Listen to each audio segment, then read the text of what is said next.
आगामी कार्यक्रम प्रायोजित किया है जॉय स्माइल मिनिस्ट्रीज के मित्रों और सहयोगियों ने।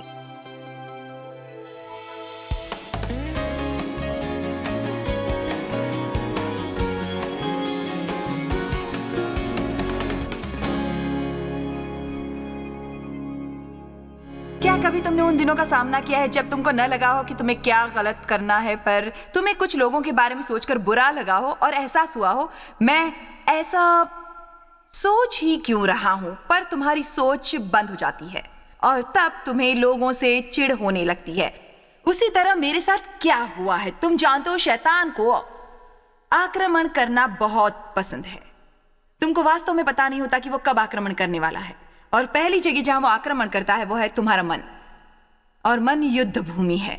तुम्हारे मन में क्या चल रहा है उस पर ध्यान देना चाहिए। तुम्हारे मन में क्या चल रहा है उस पर वास्तव में ध्यान देना चाहिए। अगर तुम अपनी सोच पर ध्यान नहीं देते, तुम निष्क्रिय हो जाते हो, दिमाग से खाली हो जाते हो, तब शैतान को खुशी होती है तुम्हारे मन को भरने की, धार्मिक जीवन को विषैला करके। अधिक से अधिक लोग मेरी पुस्तक बैटलफील्ड ऑफ द माइंड, जो इस साल का इजहार करता है, लोगों को बहुत सारी समस्याएं हैं अपने मन को लेकर। इसलिए हम जानते हैं कि शैतान झूठा है। वो गलत विचारों का प्रयोग करता है आपके जीवन में तबाही लाने में। हम जानते हैं वो सहारक है, और जिस शस्त्र का प्रयोग वो करता है वो है मुसीबतें। इस बारे में हमने सुबह बताया था कि शैतान कई चीजों को नष्ट कर देना चाहता है, पर मुख्य तौर से नष्ट करना चाहता है विश्वास, और इसके लिए वो प्रयोग करता है मुसीबतों का। फिर चाहे वो अस्वीकृति से पीड़ित हो या दुर्व्यवहार से।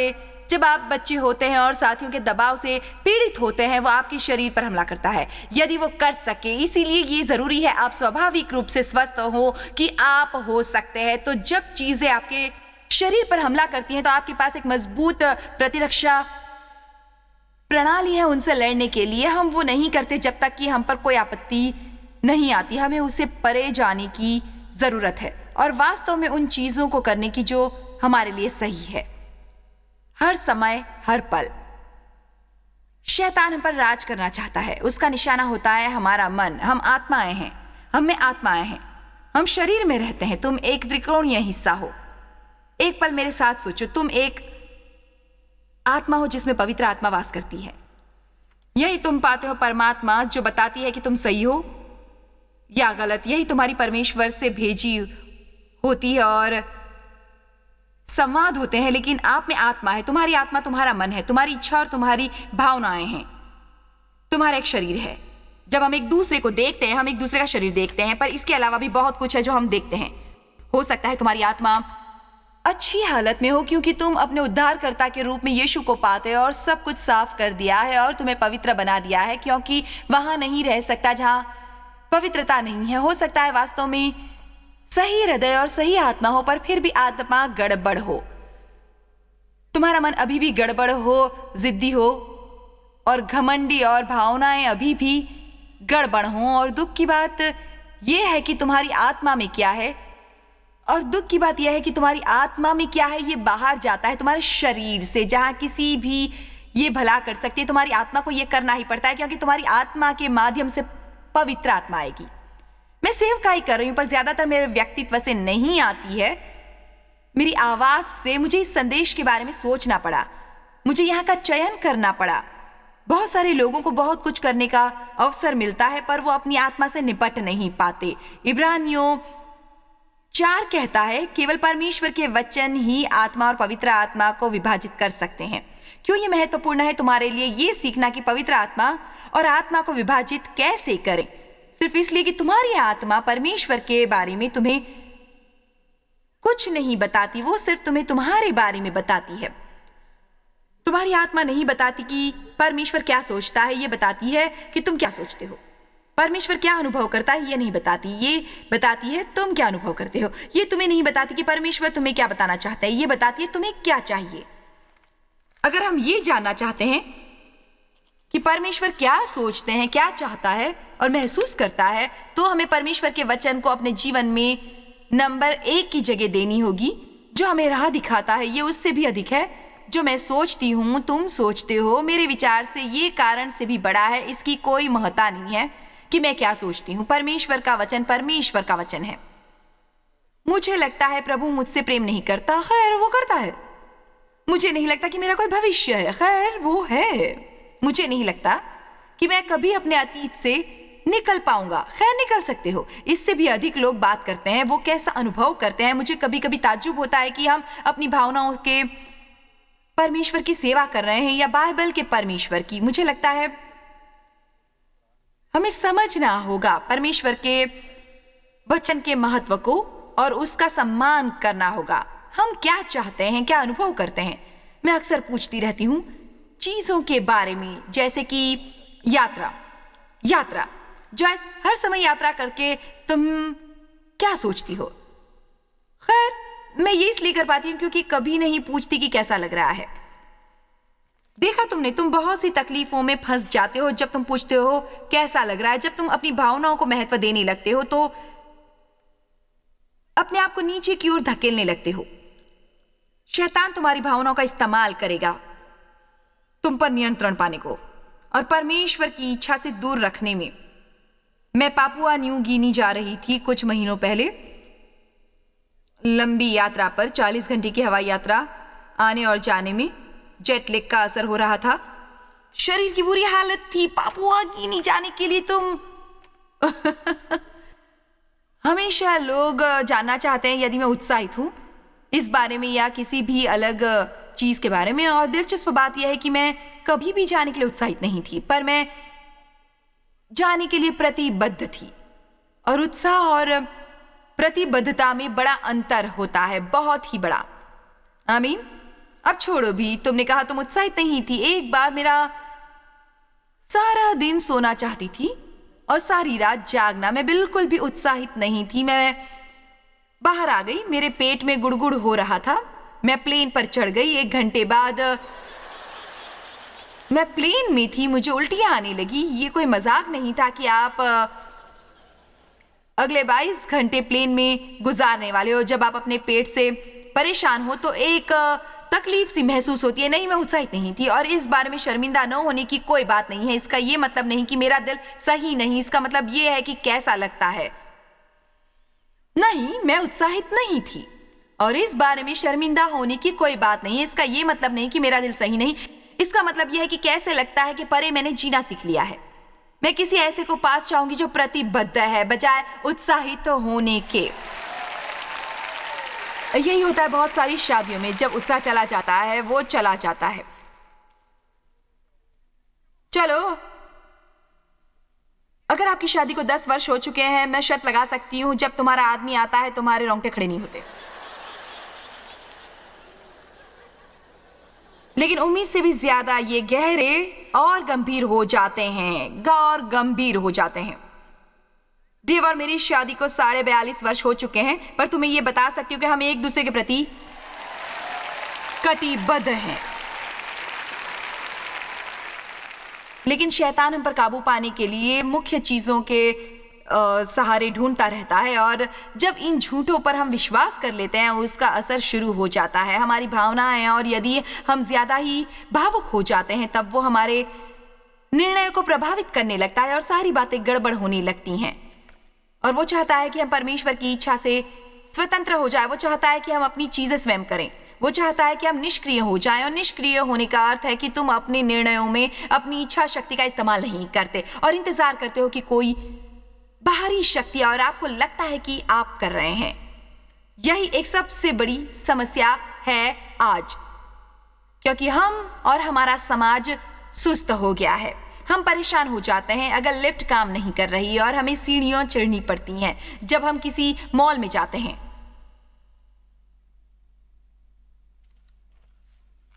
हम अधीर हो उठते हैं यदि हमारा इंटरनेट हुक हो जाता है। वो तो 45 सेकंड लेता है 10 सेकंड के बजाय और हमें हुक देता है।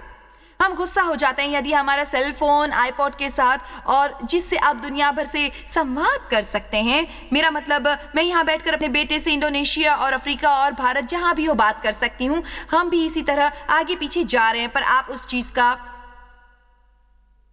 इस्तेमाल कैसे करते हैं सुविधा के लिए। हमें समझना होगा कि अगर हमें सही मसीह बनना है तो हमें शैतान को हराना होगा। इसके लिए हमें थोड़ी सी प्रतिबद्धता, थोड़ी सी शक्ति, थोड़ी सी इच्छा शक्ति का इस्तेमाल करना होगा। और कुछ अच्छा नहीं हो रहा है, कुछ छोड़ना होगा। कोई कहेगा यहाँ पर आमीन? कोई कह सकता है मेरे साथ आमीन? ईसाई का भावुक नहीं होना चाहिए, ये नहीं कह रही। क्या आप में भावनाएं नहीं होनी चाहिए? क्या भावनाओं का आनंद ले सकते हैं आप? आज रात हमारी भावनाओं को प्रदर्शित किया जा रहा है जब हम परमेश्वर की उपासना कर रहे थे। और ईमानदार रहो, इन्हें प्रयोग करने का यह सर्वश्रेष्ठ स्थान है। बहुत से लोग कहते हैं, खैर मैं इन सभी धार्मिक भावनाओं में शामिल नहीं होना चाहता। आमीन। भावनात्मकता का अर्थ है कि वो भावनाएं तुम्हारा नेतृत्व कर रही हैं। मैं और आप इसमें कोई मदद नहीं कर सकते। भावनाएं चली नहीं जाती, बल्कि उन्हें प्रतिबद्धित किया जाना चाहिए। अपने काफी प्रगति की होगी जीवन में जब आप गलत चीजों को महसूस कर सकते हैं, चुन भी सकते हैं। अपनी दृढ़ इच्छा शक्ति का उपयोग करके सही चीजें चुनकर मैं बताना चाहती हूँ, यही जीत है। और यही शक्ति का मतलब ये नहीं कि हमने शैतान पर अधिकार कर लिया है, बल्कि हमने उसे दूर कर दिया है जहां से वो हमला नहीं कर सकता, हमसे झूठ नहीं बोल सकता, हमारे विरुद्ध नहीं हो सकता। हमें जो शक्ति, हमले के दौरान हम उसी तरह काम करते हैं जिस तरह करना चाहिए।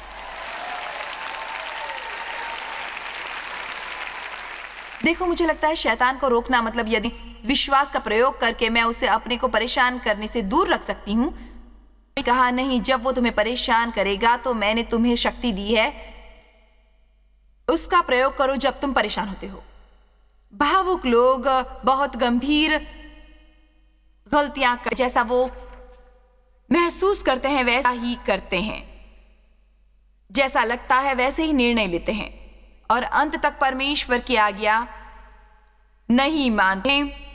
तुम्हारा चरित्र निर्धारित करता है, तुम्हारे जीवन की गति निर्धारित करते हैं। प्रेम, उदाहरण के लिए, परमेश्वर के वचन में प्रमुख विषय है और अभी तक ये गिरजे में इसकी कमी है। हमें बेहद सावधान रहना होगा, केवल सामाजिक क्लब न बन जाए जहां हम सिर्फ मनोरंजन के लिए जाएं। हम अच्छा संगीत लाते हैं, अच्छा समय गुजारते हैं, गिरजे में हमें अच्छा समय बिताना चाहिए, लेकिन ये वो समय नहीं है जब हमें गंभीर होकर परमेश्वर के दृढ़ वचन सुनने चाहिए। निराश मत होइए यदि आपको गिरजे में डिजर्ट नहीं मिलता। कभी कभी मांस और सब्जियां भी मिलती हैं जिन्हें तुम पसंद नहीं करते। तुम्हें शब्द का वो हिस्सा सुनने की जरूरत है जो तुम नहीं सुनते, पर तुम्हें वो सुनना चाहिए। हमें प्रेम के साथ प्रेम के बारे में सुनने की जरूरत है, जो भद्दे ढंग से बोलकर गले मिलकर कहते हैं, मुझे फोन करके सवारी के लिए नहीं कहना क्योंकि मैं आउट ऑफ द वे जाकर तुम्हें पिक नहीं करूंगी, पर मैं परमेश्वर के साथ तुम्हें प्रेम करती हूं। अब चलो भी, क्या कोई है? प्रेम का संबंध चाहने या न चाहने से नहीं है, इसे अनुभव नहीं किया जाता है। ये उसी तरह है जैसे किसी उद्देश्य के तहत करना। तुम प्रेम में चलने को चुन सकते हो। तुम कहो, ठीक है, मैं इस व्यक्ति को पसंद नहीं करता, उसे प्रेम करके कह सकता हूं तुम उन्हें पसंद करते हो, पर यह जरूरी नहीं कि जिसे आप पसंद नहीं करते उसे आप कहें कि मैं तुम्हें पसंद करता हूं। जैसा आपको ठीक लगे वैसा व्यवहार करिए। अगर हमें प्रेम का वर्णन करना है, उसे करने का तरीका यह है कि मैं प्रेम वास्तव में दूसरों के साथ व्यवहार का तरीका है, विशेष रूप से उन लोगों के साथ जिनकी हम परवाह करते हैं, या वो जिन्होंने हमें चोट पहुंचाई है, या वो लोग जो हमारे साथ अच्छे नहीं हैं। कभी कभी, और ये मेरा आइडिया बिल्कुल भी नहीं है, ये परमेश्वर का आइडिया है। बाइबल कहती है हमें प्रेम पहना है। आखिर इसका मतलब क्या है? प्रेम कैसे पहना जा सकता है? यह निर्णय के बारे में बात कर रहा है। पहनना का मतलब निर्णय लेना होता है। मैं ये रोज पहनती हूं और जब पहनती हूं तो निश्चित कर लेती हूं वे मुझ पर फबें। जब आप घर से बाहर जाते हो तो धार्मिक तौर पर जाते हो, पर सिर्फ बाहरी परिधान नहीं पहनते, पर आप धार्मिक तौर पर तैयार होते हो। आपको दया ओढ़नी होगी, उदारता पहननी होगी, धैर्य पहनना होगा और बाइबल कुलुस्सियों 3 में कहती है, और सबसे ऊपर जो पहनते हो, सबसे ऊपर तुम जो पहनते हो, प्रेम पहनो। इसका मतलब जब भी सुबह अपने घर के द्वार से बाहर जाओ तो आपको अपने आप से बात करनी होगी और कुछ निर्णय लेने होंगे। आपको कहने की जरूरत है, ऐसी चीजें कहने की घर से निकलने से पहले ही मुझे मालूम है सभी चीजें मेरे हिसाब से नहीं होंगी, और ये अभी भी निश्चय कर रहा हूं, अगर मेरे हिसाब से नहीं हुआ मैं शांत ही रहूंगा और मैं धर्मी रहूंगा। और वही सोचो, यही है जो कुलुस्सियों 3 कहती है।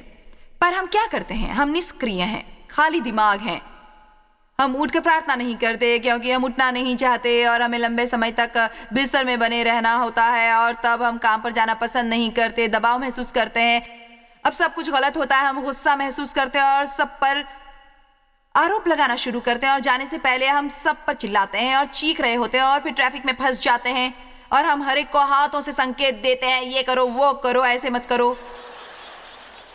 मेरे साथ कल एटलांटा में कुछ ऐसा ही हुआ। यार, हमने छोटी सी गलती कर दी, शायद उस आदमी के सामने हम आ गए या ऐसा ही कुछ हुआ, और वो सामने आया और ऐसा संकेत किया जो आपको कभी भी पसंद नहीं आएगा। मैंने सीखा है, वो मुझे खुशी नहीं दे रहा। नहीं, मेरे पास गुस्सा होने का समय नहीं है और ना ही उससे परेशान होने का। मैंने बस जोर से कहा, तुम्हें आशीष, दिन अच्छा गुजरे, तुम्हें आशीष।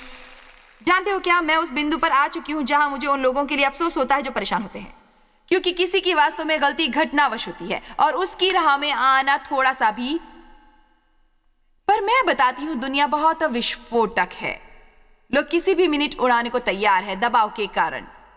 जो उनके जीवन में आया है वो भावनाओं में जी रहे हैं, अपने सिरों के ऊपर रह रहे हैं, वही कर रहे हैं जो करना चाहते हैं। वो परमेश्वर के वचन के अनुसार निर्णय नहीं ले रहे हैं, वो उपयुक्त निर्णय नहीं ले रहे हैं। लोग बाहर जाकर दिल खोलकर चीजें खरीदते हैं और बाद में ऋण के दबाव में आकर गुस्सा करते हैं, अपने बॉस पर गुस्सा करते हैं क्योंकि वो उन्हें पर्याप्त भुगतान नहीं करता, और उसी जगह वो परेशान होकर पड़े रहते हैं। इस पर गुस्सा करेंगे, उस पर गुस्सा करेंगे, बस गुस्सा करते रहते हैं वो अपने जीवन में।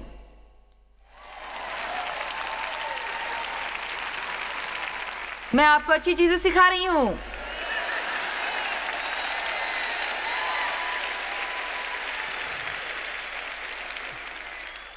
यह आपके बॉस की जिम्मेदारी नहीं कि आपको काम के लिए ज्यादा तनख्वाह दे जो आपकी जरूरतें हैं, क्योंकि बाहर जाने पर तुम वो चीजें खरीदते हो जिसकी तुम्हें जरूरत नहीं। यह हमारी जिम्मेदारी है कि अपने साधनों में रहें और इंतजार करना सीखें, और यह जानना सीखें कि सब कुछ जरूरी नहीं, और ना ही प्लास्टिक की आदतें हमें डालनी चाहिए। लेकिन कुछ चीजों के बिना आपकी मर्जी से आप कर सकते हैं और पैसा बचा सकते हैं। नगद भुगतान करें।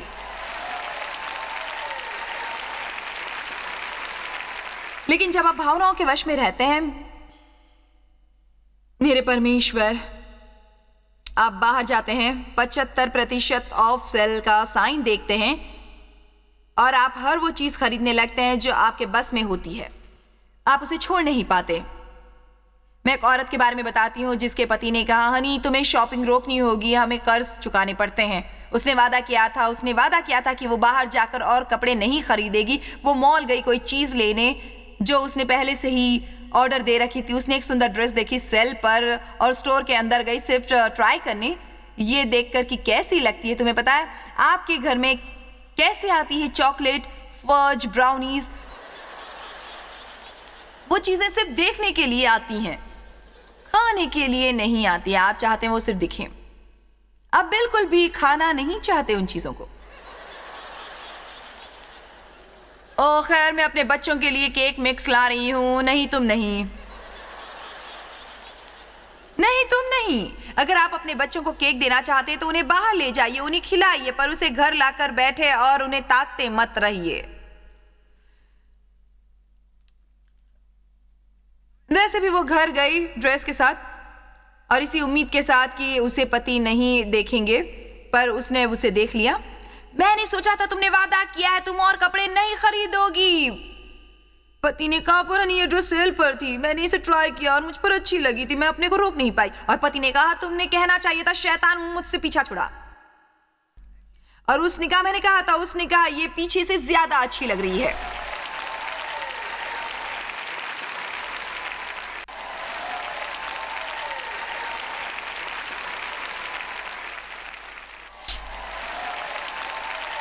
आमीन। प्रेम को कैसे पहनना है, ये हमें सीखना है, और जो सही है वो करना, और सही चुनाव और प्रतिबद्धता बनाए रखना। अनेक लोग भावनाओं के तहत प्रतिबद्ध होते हैं। बाइबल कहती है आपको प्रतिबद्ध नहीं होना चाहिए जब तक कि गलत लोगों के साथ रहें। क्या ऐसा होने वाला है? क्या होगा जब वो वास्तव में वो नई रहेगी? मैं फिर कुछ बताना चाहती हूं कि जब कोई चीज नई होती है, मेरा मतलब लोग जाएंगे भी और काम पर आएंगे भी। सेंट लुइस आओ, हमारे लिए काम करो। आप सोचते होगे कि मर गए और स्वर्ग चलेगा। ओ नहीं, मुझे नहीं लगता कि मैं जॉयस मायर के लिए काम कर रही हूँ। उन्हें सोचना चाहिए कि हम बैठने जा रहे हैं और हर दिन 5 घंटे बात करेंगे, और तब यहाँ थोड़ी देर रहने के बाद उन्हें लगता है कि नहीं, यहाँ बहुत से काम होते हैं, यहाँ आराम नहीं मिलता। पर मैं हर जगह ये देखती हूँ कि हम हर दिन बादलों में झूले नहीं झूलते रहते, हालेलुया का कोरस नहीं गाते फिरते,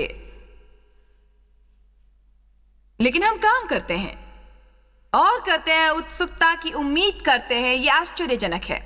इसलिए हम भावनाओं में आकर चीजें नहीं करना चाहते। आप भावनाओं के आधार पर किसी से शादी नहीं कर सकते। आप निश्चित होकर जाना चाहते हो कि तुम्हारा पेशा किस तरह का है। ऐसे दिन भी होंगे जब आप ये पसंद नहीं करेंगे, और इसके बारे में ऐसी बातें भी होंगी जो आपको पसंद नहीं होंगी, और कुछ भी होगा। ऐसे समय भी आएंगे जब आप इसे करते हुए थक जाएंगे, वही चीज करते करते।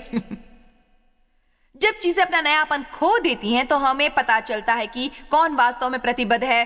चीजों को अपने अंजाम तक जाते देखने के लिए हमें वो शुरू करना चाहिए जो परमेश्वर हमें करने को कहते हैं, बार बार बार बार बार बार। जब चीजें अपना नयापन खो देती हैं तो हमें पता चलता है कि कौन वास्तव में प्रतिबद्ध है चीजों को अपने अंजाम तक जाने देखने के लिए। हमें वो शुरू करना चाहिए जो परमेश्वर हमें करने को कहता है। वो चाहता है कि हम ये करें और भावनाओं में बंटना बंद करें। और यहाँ कोई है जो कह सके कि तुम्हारी भावनाएं तुम्हें कष्ट दे रही है? हम कुछ जानकारी देने जा रहे हैं भावनाओं पर, और बंद कर रहे हैं उनका हम पर नियंत्रण करना, क्योंकि हम में आध्यात्मिक परिपक्वता नहीं है। जब तक हम भावनाओं का पीछा कर रहे हैं, मैं इसे फिर कहती हूँ, हमें गलत महसूस करना होगा और वही करना होगा जो सही है। खैर, मुझे आशा है कि आज की सीख आपको शत्रुओं की योजनाओं से सतर्क करने में मदद करेगी और बताएगी कि आप में उसे निहत्था करने की ताकत है। यूहन्ना 1:4 कहती है, महान वो है जो तुम में है, न कि वो विश्व में है। आज हम 1:4 CD ऑडियो श्रृंखला की पेशकश कर रहे हैं। हम परमेश्वर का वचन हर दिन प्रदान करते हैं और हम ये करते रहेंगे क्योंकि यही हमारे जीवन का उद्देश्य है। हमें परमेश्वर वचन की आवश्यकता है ताकि आध्यात्मिकता रखने पर आप मजबूत बने। अगर आप शारीरिक भोजन नहीं करते, आप बीमार हो जाएंगे, बेहोश हो जाएंगे। हमें तय करना होगा कि परमेश्वर के वचन का भोजन हमें मिलता रहे और समय परमेश्वर की उपस्थिति में, ताकि हम आध्यात्मिक तौर पर मजबूत हों। परमेश्वर की आपके जीवन के लिए एक बहुत ही अच्छी योजना है। वो आपसे प्रेम करते हैं।